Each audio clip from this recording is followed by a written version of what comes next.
Hello, beloveds.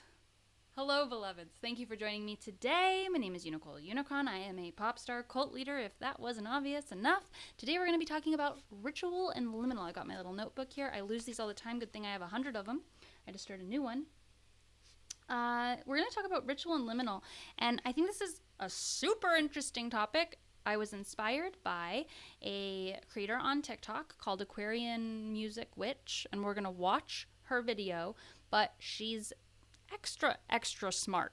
And honestly, that's a lot coming from me. Aquarian witch music is extra smart.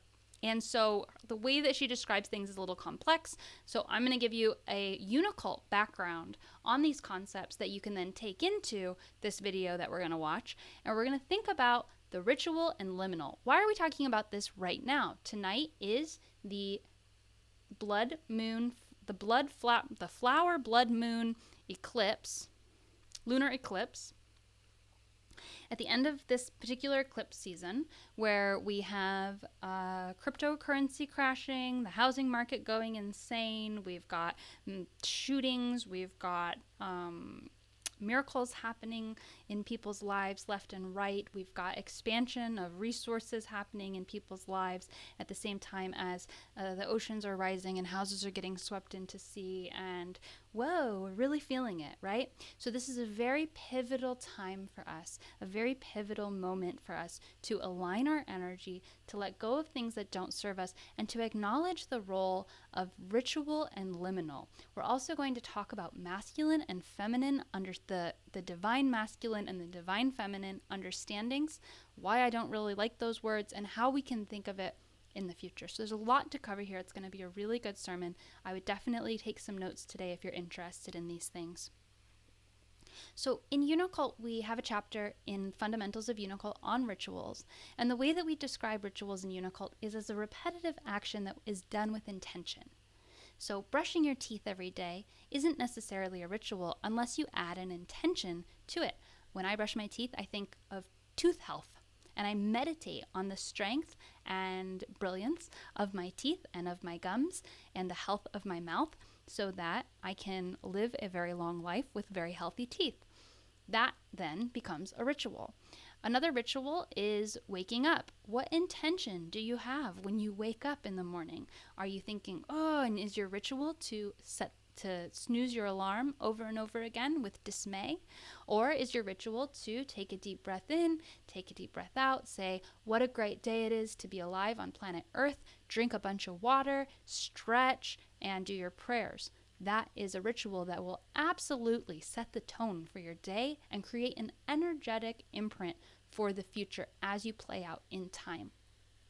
As we go through these expansive states of understanding, we are going to be having a different relationship to time, space, and energy. And we're going to see things from a more removed space where we understand that we are outside of time and that the intention that we set actually reverberates through our body, through our reality, into our past and into our future.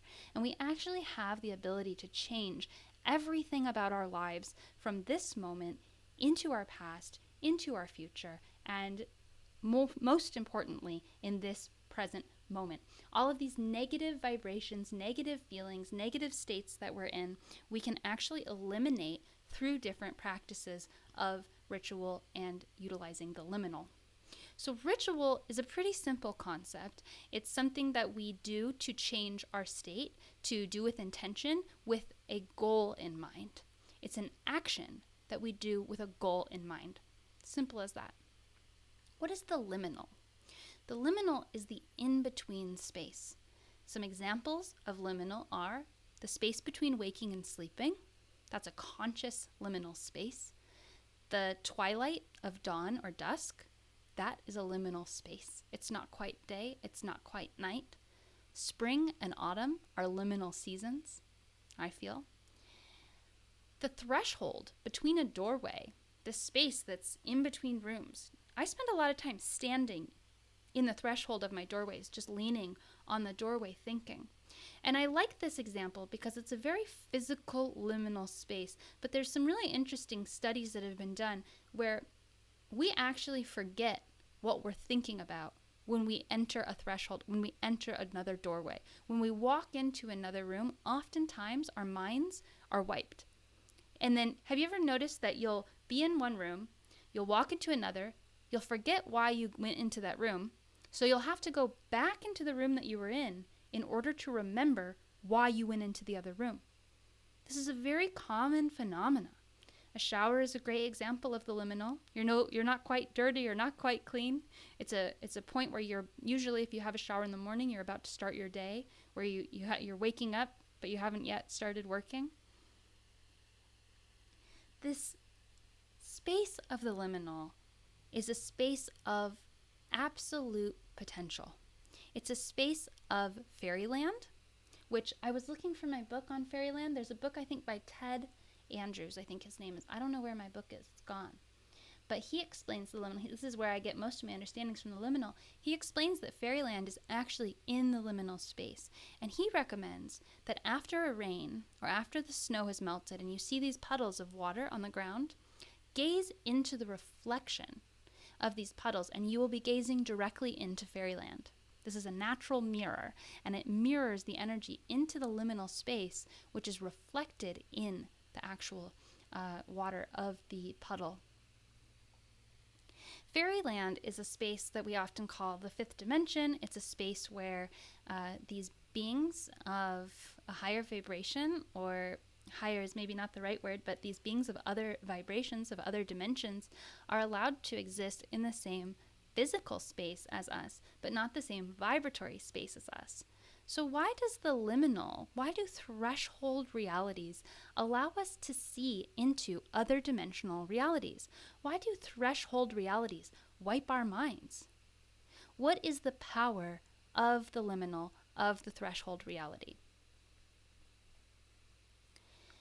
When we're talking about masculine and feminine energies, this is a very common thing for people to refer to in spirituality, and I actually get quite annoyed at some creators who talk only in these terms. It's very exhausting because these energies are not at all attributed to gender, and even if we say that repeatedly, we're going to attribute them to gender if we continue to use the same vocabulary, right? But we're going to talk about it today, and we'll talk about some alternatives that we can use to describe these energies. But the idea is that the divine masculine energy is a square. It's a structure. It's also the energy of giving.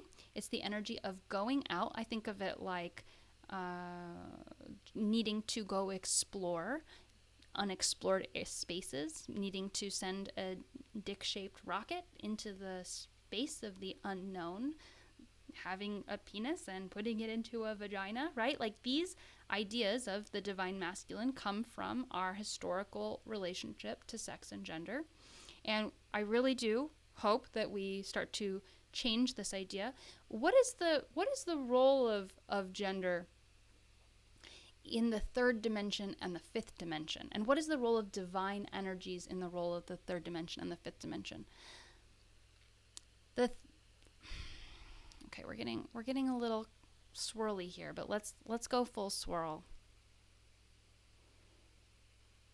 Let's go full swirl. Right now we are in the black and white duality of the third dimension. Black and white duality is masculine, feminine, bad, good. Okay, and as we go into this spiral, the spiral's gonna change from black and white to rainbow. What does this feel like, this transition? Black and white into rainbow. This is how we're gonna get into Unitopia. This is the spiritual singularity. Black and white is comfortable to us because we can say, I'm good and you're bad. I'm a girl and you're a boy. Okay, but as we move into the rainbow reality, it gets really confusing. I'm a liberal. Wait, am I? Are the liberals good or bad? Am I a girl or boy? This gets really confusing. We are losing our identity through the expansive nature of reality that is not so simply defined as the black and white. Okay? This is another depiction of the same process, because this is basically a black hole. Imagine that this is actually a brainwash spiral. You can kind of see that it is. I'm doing my best here with graphics that I find online. And as we go through the portal, we enter into this rainbow reality, otherwise known as Unitopia. So as we're entering into this black and white duality spiral of us versus them, man versus woman, and we're entering into this rainbow reality, we need to figure out different vocabulary, different words, different understanding of how to describe these things. So the masculine is the structure. It's the organized time. It's the desire to go out and explore the unknown. It's the desire to define and control. And it's not a negative thing on its own. We're just in an imbalanced culture where we're valuing that side of things and we're not valuing the other side of things. The other side of things, the divine feminine, is the circle. It's the timelessness. It's the ability to go within and hold space for all of your emotions. It's the place outside of time. When we're thinking about the ritual and the liminal, I think it's helpful to think about the ritual as a masculine energy and the liminal as a feminine energy when we're talking about divine masculine, divine feminine. Some other ways we can describe these energies are the giver and the receiver. And when we're thinking about the whole of the universe, a lot of people believe in the black and white duality as the defining limitations of our universe. The yin yang, for instance, is a symbol of this energy where we've got black and there's a little bit of white. So the yin yang is an advanced third dimensional concept, right? Where it's kind of like a brainwash spiral. There's good and there's bad, but it's the knowledge that there's a little bit of good in the bad and there's a little bit of bad in the good.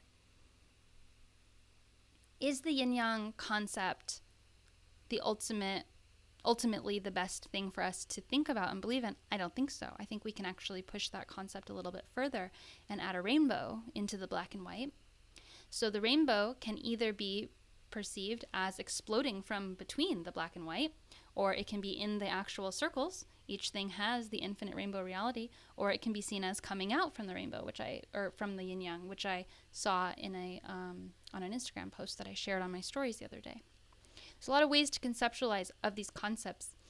There's also an idea of abraxas. It's like a caterpillar. And the concept of abraxas that I heard is that abraxas's head is black and its tail is white, and in between is a rainbow. So maybe we can conceptualize of the universe as having extreme duality as the confining reality, but that in between is the rainbow. Doesn't really matter how you think of it, but it is important that we understand that the defining black and white reality duality is not the ultimate way of thinking about things. And as we ascend into 5D, we're going to actually see this rainbow reality, and many of us are experiencing the understanding that we are maybe not liberal or Republican, we are maybe not man or woman, we are maybe something more than is even possible to define in our old context of understanding.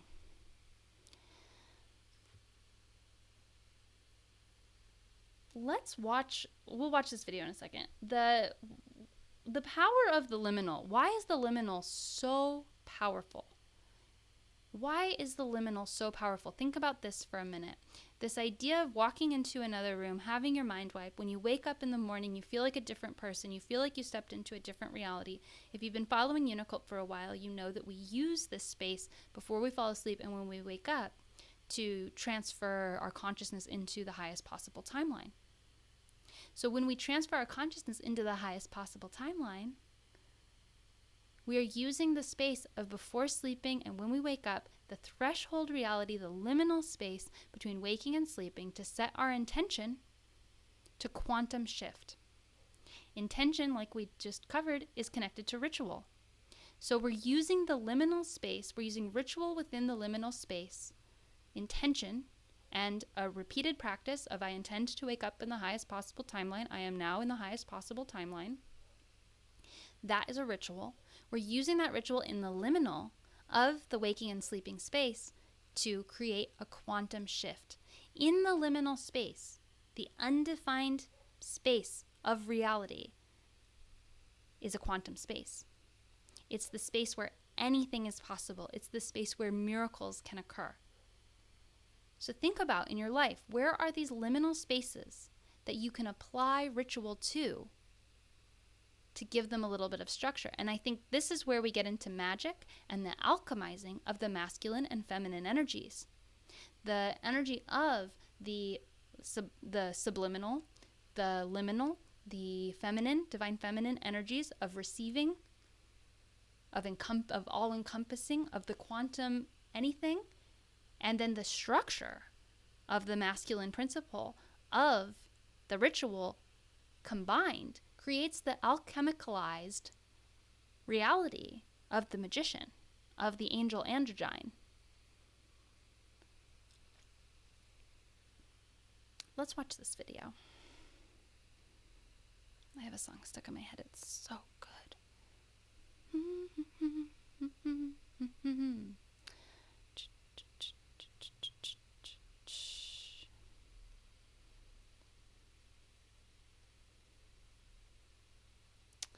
on.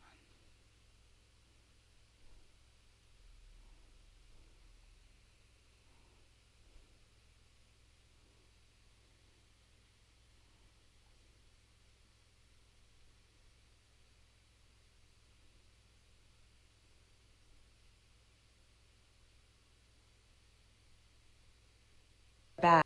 Let's talk about rituals and liminal spaces. If you want to make magic, ritual is an essential tool in your bag. Your words spoken in a mundane context can be powerful, but ritual concentrates and amplifies your intentions. When you participate in a ritual, you begin in one state, for example, unmarried, and you end in another, for example, married. At some point during your journey between these two states, you occupy a space between them in which you are neither or both. If this is difficult to conceptualize, imagine that you're walking between two rooms through a doorway. As you pass through the doorway, in that very moment, what room are you in? Neither? Both?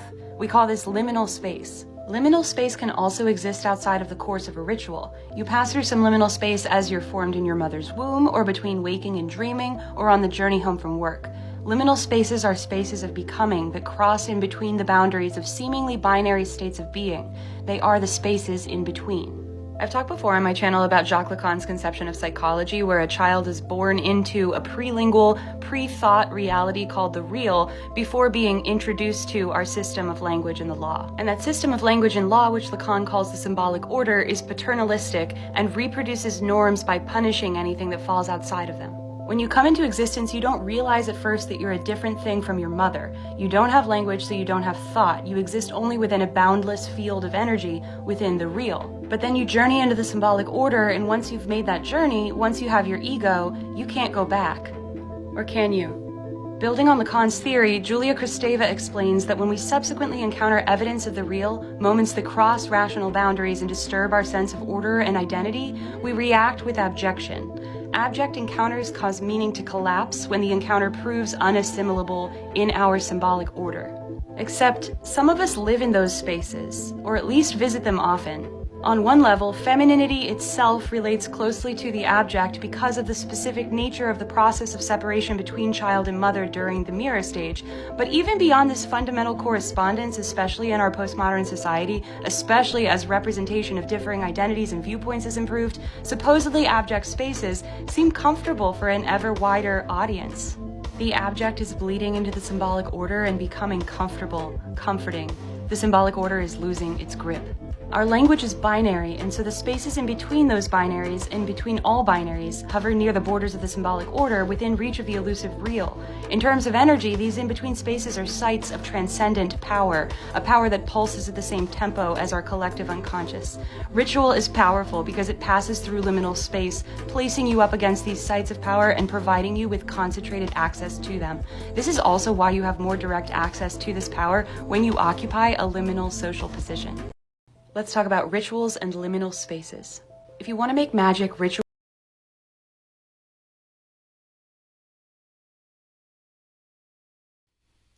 Okay, so she talks about, okay, that was from Aquarian Music Witch is her name. like I said, she's extremely brilliant. So it's okay if you didn't follow that whole video. I think I've watched it about 5 times and I'm still unpacking it. She's awesome. I don't agree with everything she says, but she's onto some stuff. One of the things I thought was interesting about that video, obviously she talks about the binary reality, duality, and the binary reality, as I was talking about man and woman and left and right and bad and good, is also reflected in our computing language in the zeros and ones. And she was talking about the space between the zeros and ones, which I find to be very interesting. And also she said that the experience of existing within a liminal space is becoming more comfortable to us as a society, and more individuals are taking up that space. And I wondered what she meant by that. And I'm gendering her as she, but I don't know if that's their gender. So the idea that the liminal space as a space that we are comfortable occupying is a very interesting concept. Let's think about quarantine. Was quarantine a masculine, divine masculine, action-oriented, ritual space? Or was it more divine feminine, receiving, subliminal, timeless space? We know that our world is run by the patriarchy, where we have strict rules about time, and we have these rituals with coffee and offices and traffic. Those are rituals. Those are behaviors that we do every Monday through Friday, or many of us did do before quarantine. And then after the pandemic, our reality shifted because we got a glimpse of the other side of reality, of the subliminal, liminal reality, where time didn't really seem to pass. Time changed in our reality, and also our relationship to our rituals changed. What rituals do you now do that you didn't do before the pandemic? I water my plants. I didn't have plants before. I clean my house a lot more. I didn't do that before. There's all these rituals that I do that are more aligned with my best interests rather than the interest of corporations or with the patriarchal capitalist society as a whole. The body is a technology. And we know this because of the electromagnetic spectrum and the way that the body interacts with the electromagnetic spectrum. All of our technology operates within the electromagnetic spectrum. And so we have gamma rays, X-rays, radio waves. Radio waves goes up to microwaves. Microwaves is after radio waves. And all of our technology, from our Wi-Fi to our Bluetooth to our cell phone signals, is all in that radio wave, microwave radiation technology. Even the satellites that we use is considered microwave technologies. These energies interact with the physical body, in many different ways. We are only awake or aware of the visible light spectrum interacting with our eyes, but we are actually feeling and receiving and interacting with all of the frequencies of the electromagnetic spectrum. Our bodies are actually electromagnetic instruments. So if our body is a technology, what is a ritual? A ritual is a piece of software that we get to run on our technology of our body. A ritual is the programming that we're putting into our bodies, into our lives, into our spaces, in order to upgrade our operating system, in order to download more information, in order to expand our consciousness, in order to access new emotions and new experiences that we desire to experience. So as you go through your life, think about your body as a technology. Think about your body in space-time and all the electromagnetic frequencies that are inhabiting your mind and your body, and use ritual to transmute any energies that you don't necessarily want to continue to experience. Another liminal space is the space of psychosis and the space of inebriation. And for many people, the space of psychosis is, I had this meme. Where's that meme? I wonder if I can find it. I've got it on my phone. I'm going to pull it up. It's a really good meme. I think I posted it in the UNICULT channel. Psychosis is not protected by... Okay, hang on. I'm going to find it. It's here. 2 seconds. Here it is. Okay. You've got the mystic versus the psychotic. And the mystic has the safe container of ritual, tradition, and lineage, right? And the psychotic is over here drowning. So the mystic and the psychotic are playing in the same waters of the liminal. But the mystic has the safe container of ritual, tradition, and lineage, while the psychotic is just lost in the liminal. It's a really good picture to describe what I'm talking about. Another duality is mania and depression, which is funny. I wrote this down before y'all were calling me out for being manic today. But this binary of manic energy and depression, and going between those two things, and then, taking yourself out of that, how can you have a ritual that stabilizes your energy? How can you have a ritual that finds the all-encompassing space? And is the liminal the all-encompassing space? I think it is. I think that that's a quantum reality.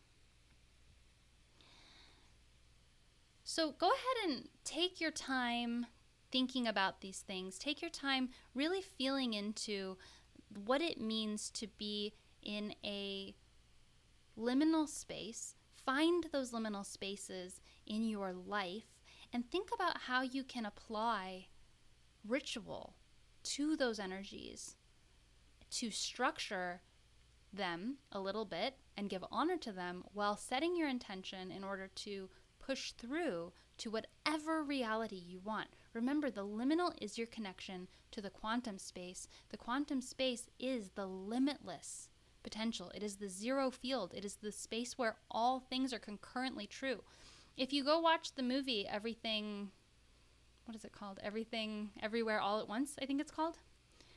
Everything, Everywhere, All at Once. I saw it yesterday. I do recommend that movie for expanding your consciousness in the sense of conceptualizing of timeline realities. Is that really how things are? I don't know. It's a little bit funny the way that movie presented it, but it is a pretty fun way to expand your mind, to understand. When I walked out of that theater, I felt a little connected to Psychosis. So definitely, if you're someone like me, think about maybe not watching it in a theater where it's very overwhelming to the senses, and watch it more on a computer screen or something. Thank you all for your attention. Set your intention this night on the full moon. Definitely create a ritual for this liminal space and allow yourself to let go of anything that you don't want to have attachment to anymore. Allow yourself to become a completely different person.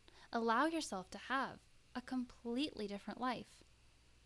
That requires massive letting go, but it also means that you get to enter a miracle timeline where anything is possible and you can experience an entirely new reality. Okay, so people have been talking about demons. Let's cover protection really quick. I assume you are all competent people here, but if you're still being plagued by demons, it happens.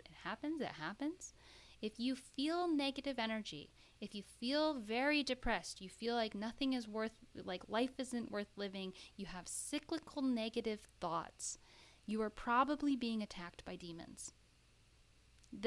I'm not saying the energy isn't coming from you. You're probably intentionally, subliminally, subconsciously creating the negative spiral. But demons feed on that negative spiral. What is a demon? A demon is just an angel causing chaos to teach you how to get on the path that you're supposed to be on. It's not that extreme. There's really not black and white thinking. But if you want to have a good life, probably don't spend your time around energy vampires, people who don't appreciate you, or in the etheric realm, demons. So how do you protect yourself? Notice when you're connecting to different energies. Are you feeling negative? Are you feeling negative thought spirals? Are you feeling consumed by sadness or other dejected feelings of hopelessness? If you are, then you're probably spending time with the wrong people and the wrong energies, and that's your sign. Your negative energies are your sign. Like Mario Kart, the sides of the road. If you're spinning out on the side of the road, it doesn't mean you're supposed to keep spinning. It means you're supposed to get back on the road where you're happy and joyous and free. So if you're experiencing these negative energies, you're being attacked by demons or whatever, set your protection. Say, I don't want to be spinning out on the sidelines here. I want to be happy and joyous and free. And just say, I only allow beings of the highest good and the highest light to work with me. And release your attachment to the negative spiral and find the path of joy and light.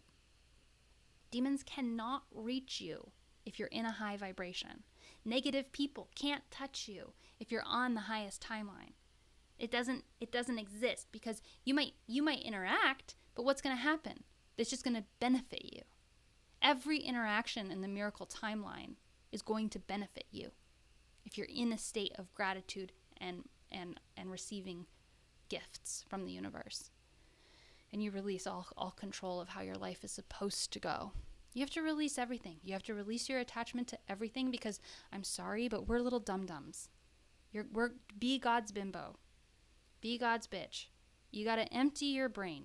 Everything you think that's a good life might not actually be a good life. You might be very extremely limited in your thinking. Like, no, I just need this very abusive person in my life. They're everything to me. Yeah, I know. You have to let them go. Release them. Guess what's coming in?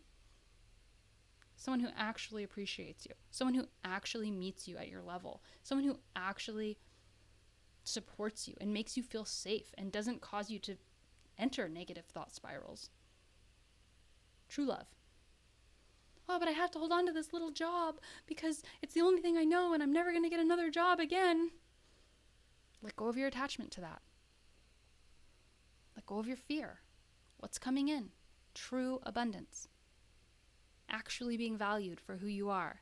Actually having all of your needs met on a spiritual level. Just trust that the universe is smarter than you. That process is believing in something higher. Trust that the universe is smarter than you. The universe is smarter than you. I don't care how smart you are. I don't care how smart you are. The universe is smarter than you.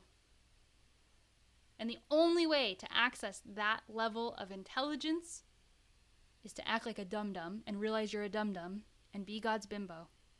And just be like, okay, God, I trust you. Okay, Spirit of Uni, show me how good it can get.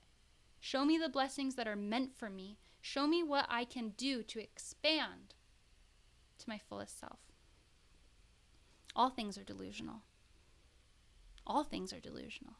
Everything is delusional. You get to choose your delusion. Whatever delusion you choose will either benefit you or harm you. Choose a beneficial delusion. Thank you for your attention. I love you. Send all your money to us.